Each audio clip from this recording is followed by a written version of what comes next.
Alamaak, apalagi yang mau dicari oleh Prabowo? Megawati itu sudah jelas hubungannya tidak baik dengan Jokowi maupun dengan SBY. Dalam pemilihan presiden yang lalu sudah jelas kalau yang membantu kemenangan Prabowo adalah mereka berdua. Terutama Jokowi yang telah merelakan Gibran menjadi wakilnya Prabowo. Tapi kenapa tetap saja Prabowo ngotot menemui Megawati?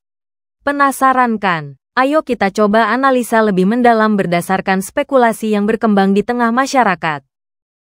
Pertemuan tertutup antara Presiden Prabowo Subianto dan Ketua Umum PDIP Megawati Soekarnoputri di kediaman Jalan Tauku Umar, Jakarta, pada malam tanggal 7 April tahun 2025, terus menjadi sorotan. Di balik silaturahmi yang diklaim sebagai hal biasa oleh kedua kubu, muncul spekulasi liar. Apakah ini langkah Prabowo untuk meredam serangan publik atas revisi Undang-Undang TNI yang kontroversial? Atau justru strategi jangka panjang untuk mengamankan posisinya di tahun 2029?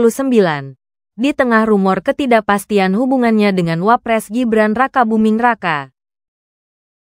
Revisi Undang-Undang TNI yang disahkan pada tanggal 20 Maret tahun 2025 telah memicu gelombang protes dari aktivis dan masyarakat sipil.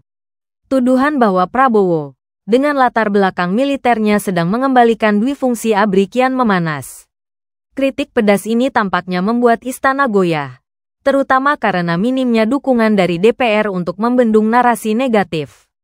Dalam situasi ini, pertemuan dengan Megawati, tokoh yang pernah menjadi simbol perlawanan terhadap rezim otoriter, dianggap sebagai manuver cerdas. Prabowo butuh legitimasi dari figur seperti Megawati untuk menepis cap militerisme. Jika PDIP bisa dibujuk untuk diam atau bahkan mendukung, tekanan publik diharapkan bisa mereda.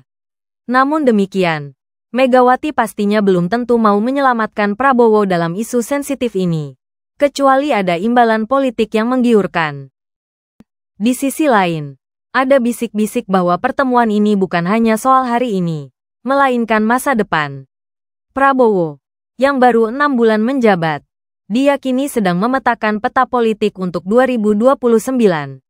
Isu yang mengemuka, kekhawatiran bahwa Gibran, anak sulung mantan Presiden Jokowi, bisa lari dari bayangannya dan membentuk poros politik sendiri. Dengan popularitas yang terus naik dan dukungan ayahnya yang masih berpengaruh, Gibran berpotensi menjadi rival Prabowo jika ambisinya melampaui peran sebagai wakil. Prabowo sangat paham bahwa Gibran bukan sekedar pion. Dia bisa jadi ancaman di 2029, terutama jika Jokowi membangun koalisi baru. Mendekati Megawati adalah cara Prabowo mengunci PDIP sebagai benteng pertahanan. Langkah ini juga bisa dilihat sebagai upaya untuk mengimbangi pengaruh Jokowi, yang hubungannya dengan Megawati diketahui memburuk sejak Pilpres 2024. Masyarakat luas mulai mempertanyakan mengenai maksud dan tujuan pertemuan tersebut. Namun ketika hal ini ditanyakan oleh wartawan, Prabowo enggan untuk membicarakannya. Di sisi lain, walau tidak akan pernah diungkapkan pastinya ada rasa tidak nyaman yang mengusik ketenangan Jokowi dan SBY. Tapi tentunya mereka berdua sangat memahami bahwa dalam politik tidak ada teman abadi. Semua dilakukan demi kepentingan pribadi dan golongannya. Namun dikarenakan pertemuannya dilakukan secara tertutup dan Prabowo memilih untuk tidak menceritakan hasil pertemuannya kepada khalayak luas, maka bukan tidak mungkin salah satu agendanya Prabowo adalah untuk mendamaikan hubungan antara Megawati, Jokowi dan SBY. Gimana pendapatmu kawan? Silahkan coret-coret di kolom komentar.